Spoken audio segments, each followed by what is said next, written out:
The book of Daniel, chapter 7, and verse 25.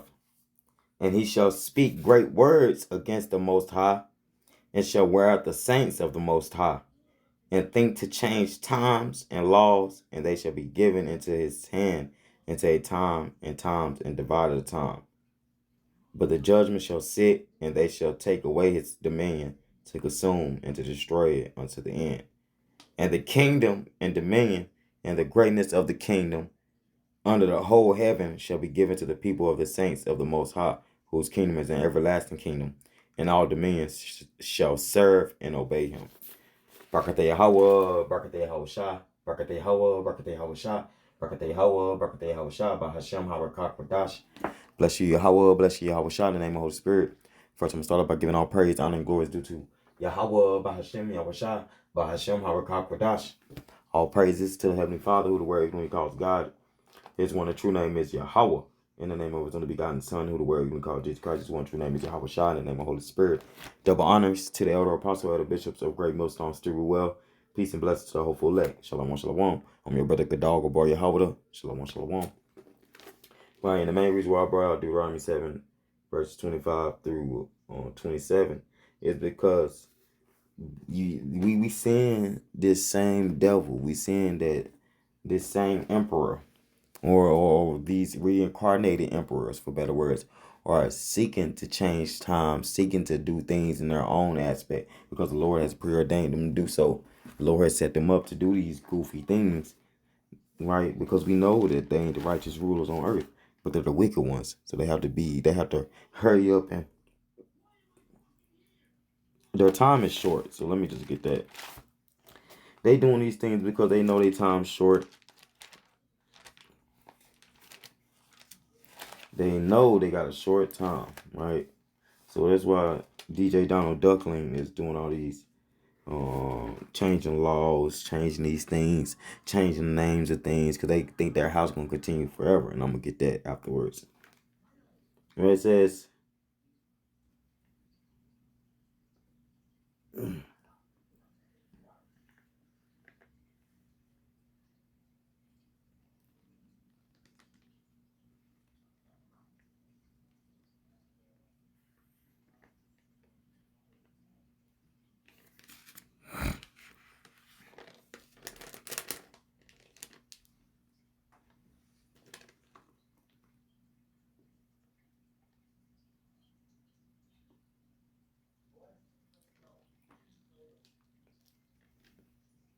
all right, let's get...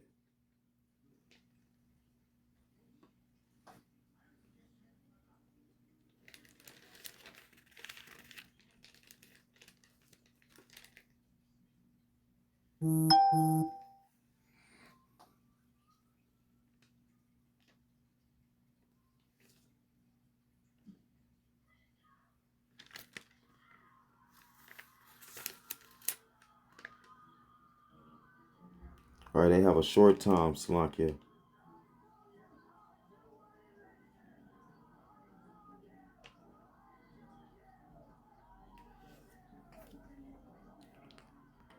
All right, so when you read Revelation 20, we're gonna get straight into verse 7. It says that when the 1,000 years are expired, so this is after the Dark Ages, right? During the time of the Esau Edom call them the Middle Ages, but during the time of the Dark Ages before the Renaissance, right? Because the Renaissance came in late 1300s, mid 1400s, if I'm not mistaken, around that time frame, right? But you had the Dark Ages, where in the scriptures talk about Shaitan being in a bottomless pit, being chained, shackled in the bottomless pit, and that bottomless pit is Europe, because at one point in time Europe was it was deep with resources, right? And if I'm not mistaken, Europe still kind of is like that in a way, but not as much as they would have been. Like they was damn near infinite on resources, damn near. When I say infinite, they had a lot of resources, right? And that bottomless pit stands for that resource, right? A little willing, you understand? It says and when the 1,000 years are expired, Shaitan shall be loosed out of his prison and shall go out to deceive the nations which are in the four quarters of the earth, Gog and Magog, to gather them together to battle, the number of whom is as the sand of the sea. And they went up on the breadth of the earth and compassed the camp of the saints about in the beloved city, and fire came down from power out of heaven and devoured them. And the devil that deceived them, which is talking about Esau, was cast into the lake of fire and brimstone, where the beast and the false prophet are, and shall be tormented day and night forever and ever. Right. So this is going to that final judgment where the Esau Edom kingdom is finna fall, and Babylon is part of that kingdom. Right. This beast system finna fall. Babylon, the whore is finna fall, but this beast system is definitely finna fall, and that whore gonna fall as well. Right. The whore is gonna be burnt, right, by the beast. But the beast system is eventually gonna be conquered by Yahweh Bashim Shah, man. Right? And if you read Revelation 19 goes into that our Messiah, Yahweh Shai, is gonna, how can I say it, make war, because he's truthful, and he's true and faithful, right? And that's what his name means, man. Right? He's that white horse is coming to judge, and he with amongst his judging he do war, right? It's not the Antichrist, right? Because we know Esau Edom is the red horse. And let's get that.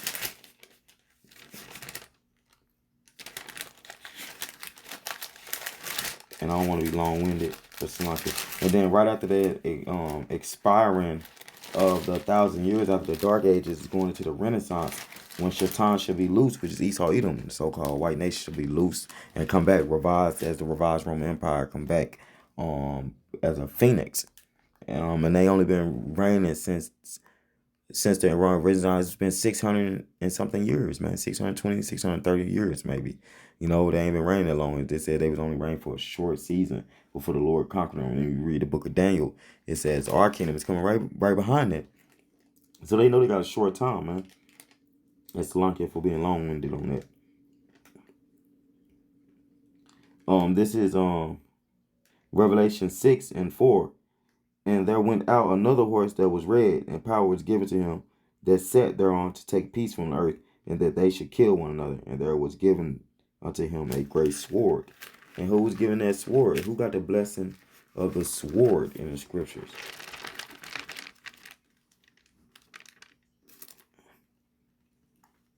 All right, who got the blessing of the sword? Let's get it. It says Genesis 27. Let's start at verse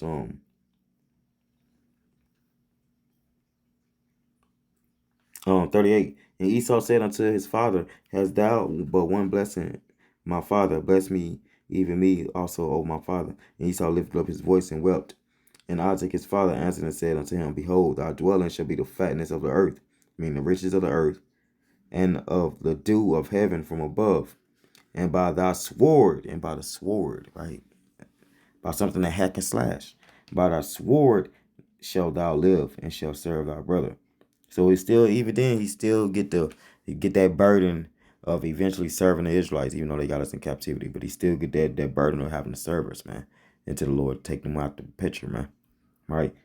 And in latter days, it says, and it shall come to pass when thou shalt have the dominion, that thou shalt break his yoke from off thy neck. Right? So basically, we in a time frame where Esau Edom is running rampant, man. Right? The Lord let him run rampant just for a short season before he deliver his elect and the kingdom of Yashala come and be established. But if you look into why I brought out Daniel 7, that this man seeks to mock the Lord. He seeks to change things.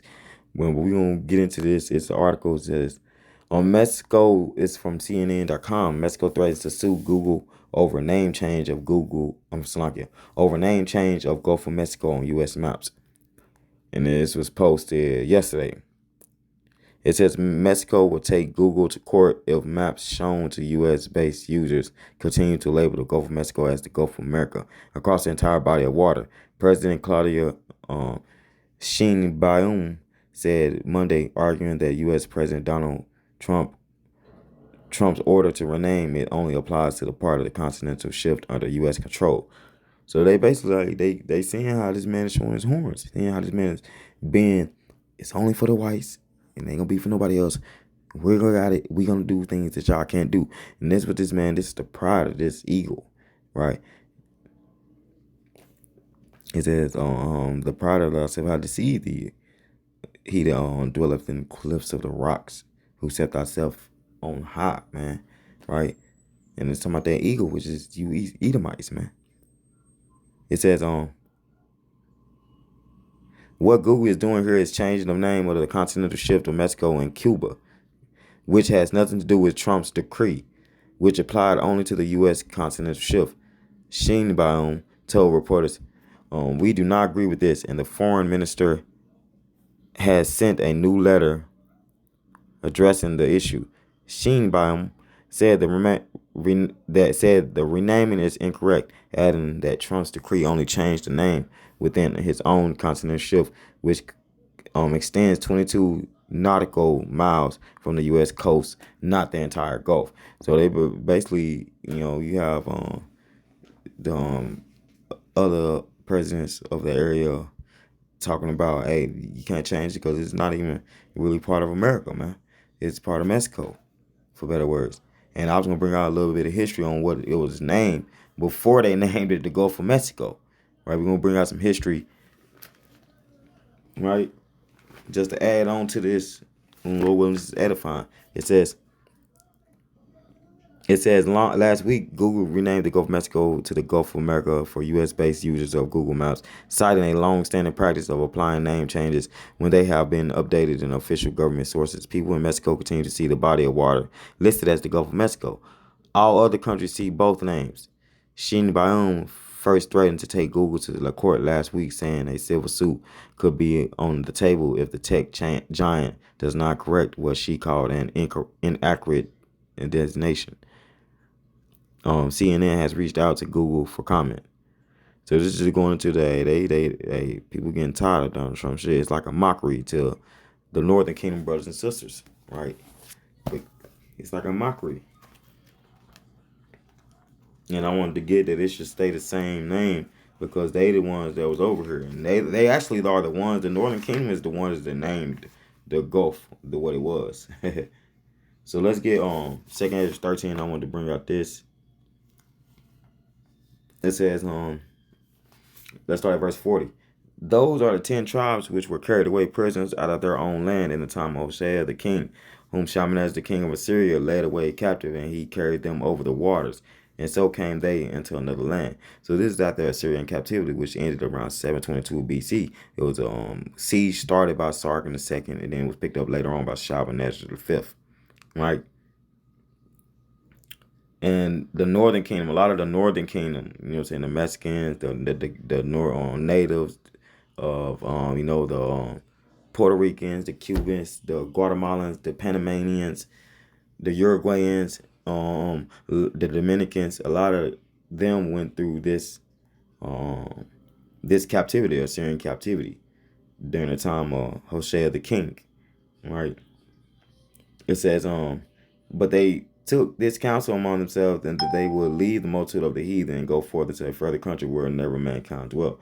And this was the area they came over to, the 10 tribes of Israel, that they might there keep their statutes which they never kept in their own land, that they might supposed to come over and keep the laws and commandments, which we know the history on that. They didn't. That they entered into the Euphrates by the narrow passage of the river, and the Most High then showed signs for them, and held still the flood till they were passed over. For through that country there was a great way to go, namely of a year and a half, in the same region is called Asareth, right, or Asareth. And then dwelt they there until the latter time, and now when they shall begin to come, the highest. Okay, Salakia, so I just wanted to bring out that little history and a little bit of history on that the 10 tribes, so-called Mexicans and natives, the Puerto Ricans, they came over here. And they was naming things before DJ Donald Duck started trying to name things. That's how we know this devil is seeking to change things. He's seeking to show his horns. And let's get the original name for the Gulf. All right. But I also wanted to get something real quick. So when we go back to shop.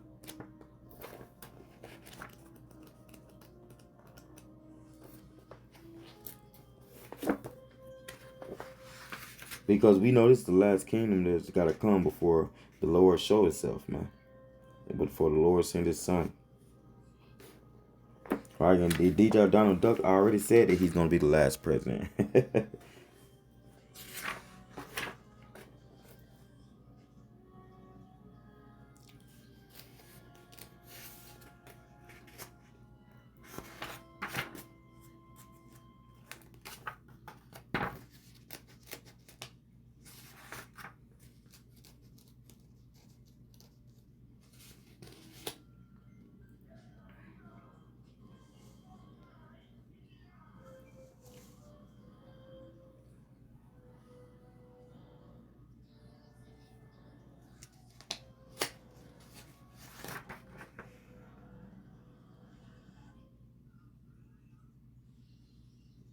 All right, so during the time of the book of Daniel, it was around the time of the Babylonian Empire.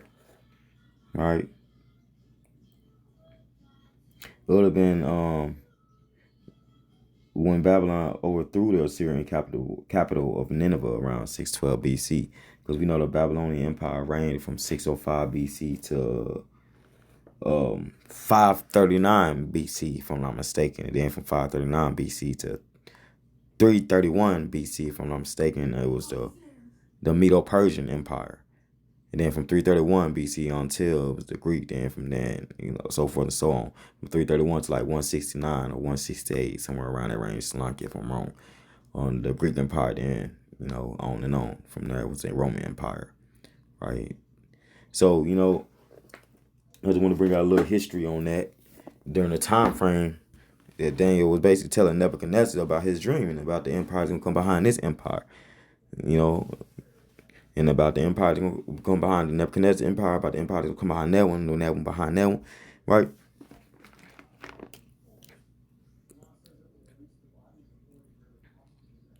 But it's like I want to.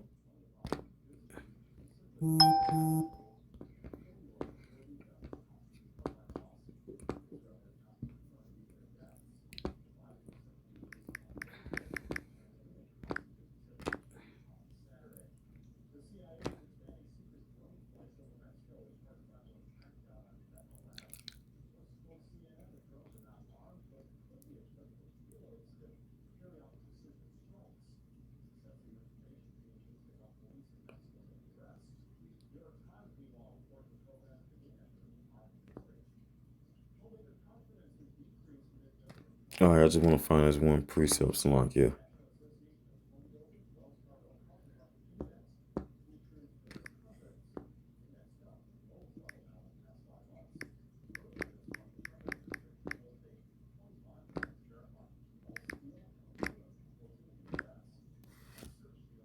All right. Psalms 49 and 11. Their inward thought is that their houses shall continue forever, and their dwelling place to all generations. They call their lands after their own names. And you see that with Esau Edom, they call their lands after their own names, man. Right? That's why they changed it to the Gulf of America, or trying to change it to that. But the real name for it, it says the Gulf's namesake, and this is some history on this. It says the Gulf's namesake predates the modern country of Mexico, and it's associated with the ancient Mexica, the Nahuatl speaking people of the Valley of Mexico, better known as the Aztecs.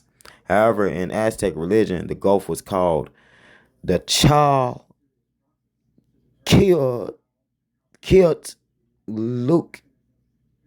Lukiat. I was long if I didn't even say that right. It basically was called the House of Chalchiot Luka. Chalchiotluku, after the deity of the seas. So they basically going into idol worshiping. They named it after the deity of the seas, right? They named it after this.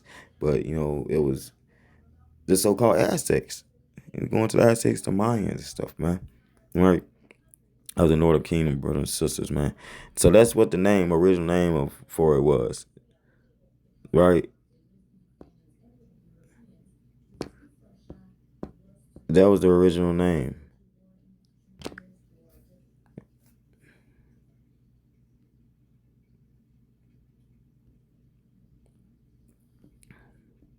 All right, then they go into who the idol that they were worshiping, or the Aztecs, etc., etc.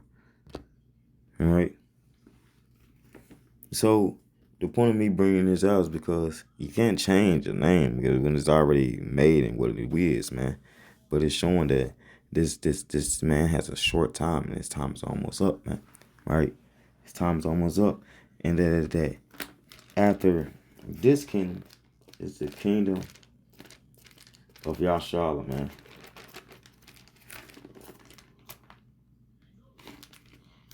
And I'm gonna get that, then I'm gonna close it. The Lord willing, this is edifying.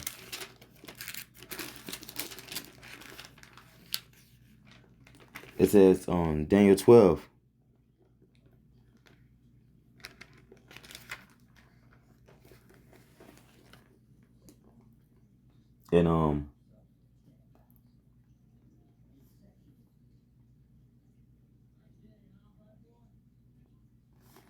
And verse 10. Many shall be purified and made white and tried, but the wicked shall do wickedly, and none of the wicked shall understand, but the wise shall understand. All right, so during Daniel time, the Lord was saying, hey, it's gonna be many purified by what we seeing now, man. All right, gonna be many purified what they were seeing. Right, the hopeful elect has been through a lot, man, and that's why the hopeful elect gonna have a well-deserved reward to get on that chariot. Or willing probably elect number, but those that have an ear to hear, let them hear, man. That you can't change a name; it's already got a name, man. Right? Y'all houses are not gonna continue. The Lord has said that, and He's ordained that your houses will not continue. Esau, Edom. So, Lord willing, this edify and give all praise, honor, and glory due to Yahweh, Bashim, Shah, Bashim, Kakadash. Double honors to the elder apostle, elder bishops of great millstones to well, peace and blessings to a hopeful elect. I'm your brother Gadal about Yahweh. Shalom, shalom. Wa ba ba. Shalom, Israel.